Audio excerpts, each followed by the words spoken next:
I was reading a book this week, and one of the excerpts in it was about Mother Teresa.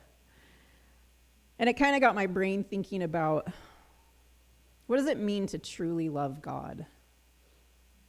And so we're going to talk about that today. But first, I'm going to tell you a little about Mother Teresa. Mother Teresa grew up in a deeply religious Albanian Catholic family. At age 18, she left home to join the Sisters of Loreto in Ireland, where she learned English and prepared for missionary work. Soon after, she went to India and became a teacher at a girls' school in Calcutta. In 1946, while on a train ride to Darjeeling, I just butchered that, I'm sorry. She felt what she described as a call within a call, a deep conviction that God wanted her to leave the convent and to live among and serve the poorest people in the slums. She began working in the streets, helping the sick, the dying, and orphaned, showing love to those society had forgotten. In 1950, she founded the Missionaries of Charity, a religious order devoted to helping the hungry, the naked, the homeless, the crippled, the blind, the lepers, all those people who feel unwanted, unloved, and uncared for. It began with a few members and grew to thousands of sisters working in over 100 countries. They ran homes for dying, orphanages, schools, and leper colonies. She became a global symbol of compassion and humility. She received the Nobel Peace Prize in 1979, saying she accepted it in the name of the poor. Other awards include the Bharat Ratna, India's highest civilian award, and the Presidential Medal of Freedom from the U.S. After her death, letters she had written to her confessors revealed that she experienced long periods of spiritual darkness and doubt, feeling distant from God. Despite that, she kept serving others faithfully, which many see as a profound example of faith lived out through action rather than feeling. I liked that. A profound example of faith lived out by action rather than feeling. Doesn't that kind of describe love? Mother Teresa loved God, but it was like there was a darkness there. She felt abandoned by God. She felt like alone. Can you imagine doing that kind of work? Like, have you guys been to Spokane and like you drive in downtown and you go under some of those underpasses and you think, I am really glad I don't have to get out of my car right here because there's just a huge homeless population and there's kind of a darkness to that. Like, and that's where she did all her work at. I didn't even know leprosy was still like a thing that was out there. And yet that is where she chose to work. And as she did it often feeling alone and abandoned. But she did it anyway. And I think that's really powerful. That speaks of a powerful kind of love, that she would do that even while not really feeling God's presence. I have often wondered if people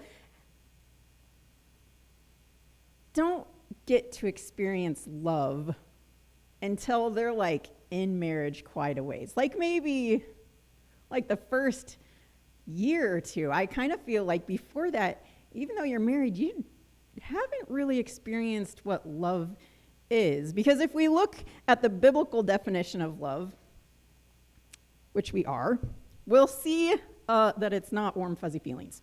So let's go to 1 Corinthians 13, 4 through 7-ish.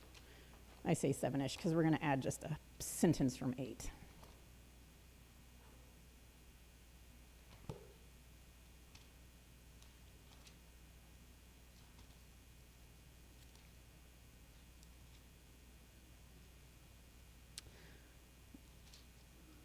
Love is patient and kind.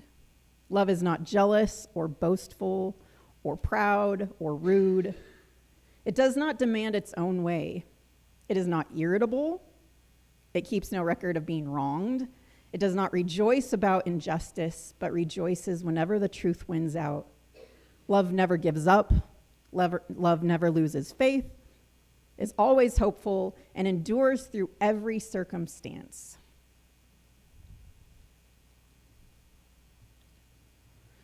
When you first get together with someone, life is so ooey gooey, you know. There's not a whole lot of need for patience, you know, because like you do things for each other. No one's demanding their own way yet. There's so much feeling and emotion that you don't have to give a whole lot of thought to the endures through every circumstance part of love. You have to make it through the infatuation part first before you actually get to the true love. And I kind of wonder if as Christians, we sometimes stunt our growth or our love for God by trying to stay in that ooey gooey, you know, the part where we just feel that emotion towards God, that love, that worship and adoration, instead of letting it grow into something that's real. Like Mother Teresa, sometimes real love is experiencing or feeling abandoned by God and then staying faithful anyway. While preparing for this sermon, I was having a discussion with my pastor, and I asked him, do you think we ever have to forgive God? And he goes, ooh, I would tread lightly there. That's getting into relational theology. And I said, oh, I don't really know what relational theology is, so I just kept trudging right along. So I went and I looked up what it meant to forgive, and here's the definition. It says, to cease to feel resentment against. And I can honestly say that there are times in my life when I have resented God. Does that mean that God isn't perfect? No, not at all. Does that mean that God did wrong or sinned? Not at all. God is perfect. God does not sin. God does not need our forgiveness. But that doesn't mean that I don't at times need to forgive God, you know? His perfection does not take away from my ability to feel hurt and anger and resentment and negative emotions towards him sometimes. You know, we have these sayings in the church of like, you know, God is in control and all things work together for the good of those who love God. And those are really good until life starts to get really hard. You know, the worship leader up in Colville, he just resigned 2 weeks ago. His kid passed away this summer. His kid was in my youth group, and he died tragically. He drowned this summer, and that was really hard. It left a huge hole in their family, and it has left a ginormous hole in his heart. And I know he is hurting and angry, and I'm pretty sure if you tried to comfort him right now by saying, God is in control, God works everything together for his good, I'm pretty sure he would want to punch you in the face. He wouldn't because he's that kind of guy, but he'd probably want to. But as much as he would, and as much as it's hard sometimes to feel those things, even though I know that he's full of hurt and he's struggling and he's frustrated and he's questioning, I do know he's going to stick with God. And that right there is kind of the meat and potatoes of what it means to truly love God, is it not? I know with my struggles with God, there are times when me and him have had to have like this coming to Jesus where I am like, I don't understand this. And I can tell you matter-of-factly that I don't like this. But I'm not going to hold that against you. I'm going to choose to see you as good anyway. Like in my own way, I have to forgive God for the things that I don't understand, the things that I can't understand. And I think it's kind of bad to not admit these kind of things, you know, to try and stay in that spot where you're like, we should always feel love and adoration and worship. I mean, what if someone new comes into the church and you're like, you know, we always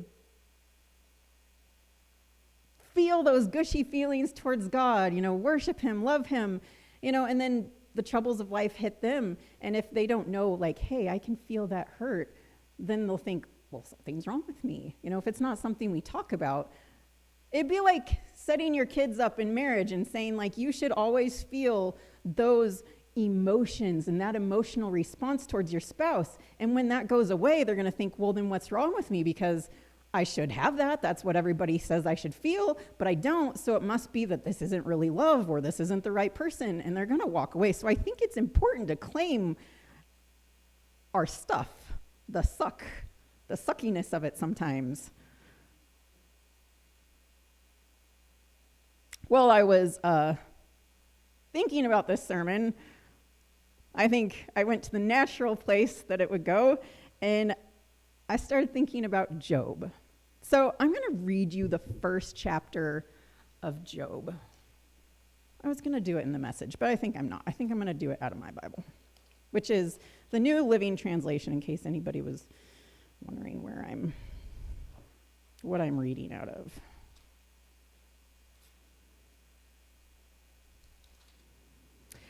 There once was a man named Job who lived in the land of Uz. He was blameless, a man of complete integrity. He feared God and stayed away from evil. He had 7 sons and 3 daughters. He owned 7,000 sheep, 3,000 camels, 500 teams of oxen, and 500 female donkeys. He also had many servants. He was, in fact, the richest person in that entire area. Job's sons would take turns preparing feasts in their homes, and they would invite their 3 sisters to celebrate with them. And when these celebrations ended, sometimes after several days, Job would purify his children. He would get up early in the morning and offer a burnt offering for each of them. For Job said to himself, "Perhaps my children have sinned and have cursed God in their hearts." This was Job's regular practice. One day, the members of the heavenly court came to present themselves before the Lord, and the accuser Satan came with them. "Where have you come from?" the Lord asked Satan. Satan answered the Lord, "I've been patrolling the earth, watching everything that's going on." Then the Lord asked Satan, "Have you noticed my servant Job? He is the finest man in all the earth. He is blameless, a man of complete integrity. He fears God and stays away from evil." Satan replied to the Lord, "Yeah, but Job has good reason to fear God. You have always put a wall of protection around him and his home and his property. You have made him prosper in everything he does. Look how rich he is. But reach out and take away everything he has, and he will surely curse you to your face." "All right, you may test him," the Lord said to Satan. "Do whatever you want with everything he possesses, but don't harm him physically." So Satan left the Lord's presence. One day when Job's sons and daughters were feasting in the oldest brother's house, a messenger arrived at Job's home with the news, "Your oxen were plowing and the donkeys feeding beside them. When the Siberians raided us, they stole all the animals and killed all the farmhands. I am the only one who escaped to tell you." While he was still speaking, another messenger arrived with the news, "The fire of God has fallen from heaven and burned up all your sheep and all the shepherds, and I am the only one who has escaped to tell you." While he was still speaking, the third messenger arrived with the news, "3 bands of Chaldean raiders have stolen your camels and killed your servants, and I am the only one who has escaped to tell you." While he was still speaking, another messenger arrived with the news, "Your sons and daughters were feasting in the oldest brother's home. Suddenly a powerful wind swept in from the wilderness and hit the house on all sides. The house collapsed, and all your children are dead. I am the only one who escaped to tell you." Job stood up, tore his robe in grief. Then he shaved his head and fell to the ground to worship. He said, "I came naked from my mother's womb, and I will be naked when I leave. The Lord gave me what I had, and the Lord has taken it away. Praise the name of the Lord." In all of this, Job did not sin by blaming God.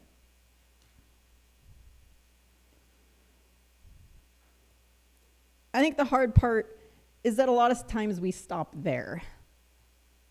We use him as an example. See here, see how Job was tested, but he didn't sin by blaming God. Be like Job. Merely say, God gives and God takes away when bad things happen, and live a righteous life. But there are still 41 chapters after that chapter of Job, of his story. I was kind of reading up on the book of Job, and I was perusing the internet, and I went to Wikipedia to kind of get this general overview. And one of the things that said in there I was interested in, it said, Satan raises the question of whether there is such a thing as disinterested righteousness. If God rewards righteousness with prosperity, will men not act righteously from selfish motives? He asks God to test this by removing the prosperity of Job, the most righteous of all God's servants. I guess I've kind of been mulling over something like that for a while. Can you have love without struggle?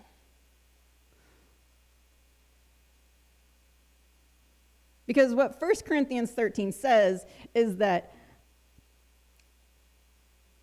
love is there through the struggle.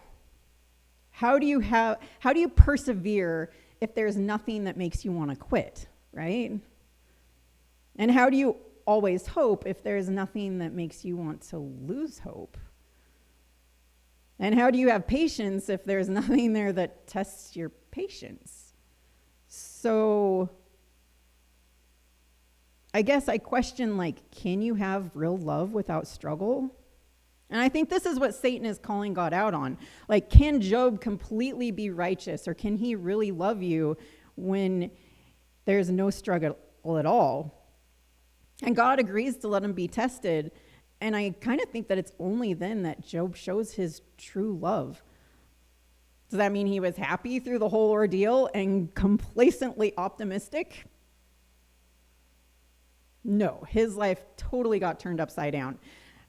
He was extremely upset. If you read the rest of Job, he cried out, God, why did you even let me be born? If you knew this is how my life would turn out, why didn't you just let me die at birth? Why wasn't I stillborn?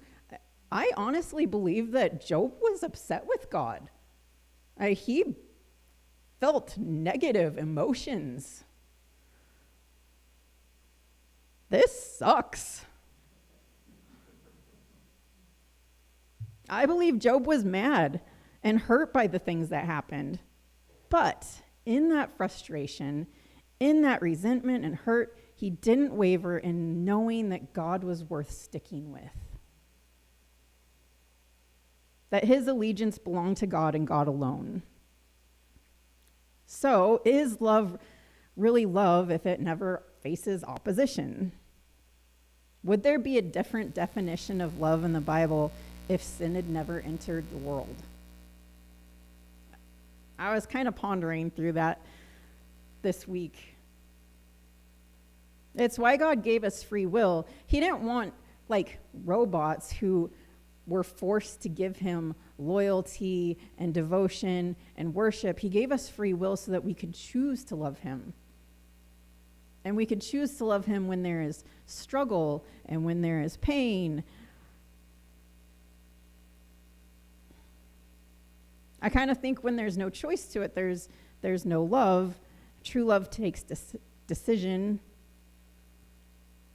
Satan was saying, of course, Job feels all these warm, fuzzy feelings. He doesn't have any struggle. He doesn't have anything but good in his life. And he was saying there's no way he would stick with God if God took away the good things. And God accepted that challenge. But there was another side of that. Job, he had to decide to stick with God, even though he lost literally everything. He had to keep no record of wrong. He had to not give up. He had to not lose faith, not lose hope, and endure through extremely hard circumstances. And that was true, honest love for God. And I think that's what Mother Teresa called the dark night of the soul. And she experienced it for most of her later life, that feeling like God had abandoned her, like she was alone. She wrote about it often in letters to different people, and I think she was crying out, why is it this way? What do I do with this feeling? But she never stopped loving God, and she never stopped serving. So my question is this: have you ever struggled it out with God? Have you been hurt? Do you have moments of resentment? And do you acknowledge them? Because I think we need to. I think, like Job, we all have the right to say, why was I even born? Like Mother Teresa, I think it's okay to say, I feel abandoned by God. Sometimes I think we need to acknowledge that, and maybe acknowledge that sometimes maybe there's like a little resentment there. That even though God doesn't need our forgiveness because he's perfect, that maybe we need to forgive God because there's some yucky stuff in there. And I think that's how we actually show true love to God. So, we're going to take a moment, 1 minute of awkward silence. Just 1 minute. And maybe in that minute, see if there's something that comes to mind. Some situation, some kind of hurt. And maybe just look it full in the face and come to a place where you acknowledge it, and then where you know God is in control. He's good when he doesn't even feel good sometimes. And I'm going to worship him as holy and stick with him completely. So let's take 1 minute together.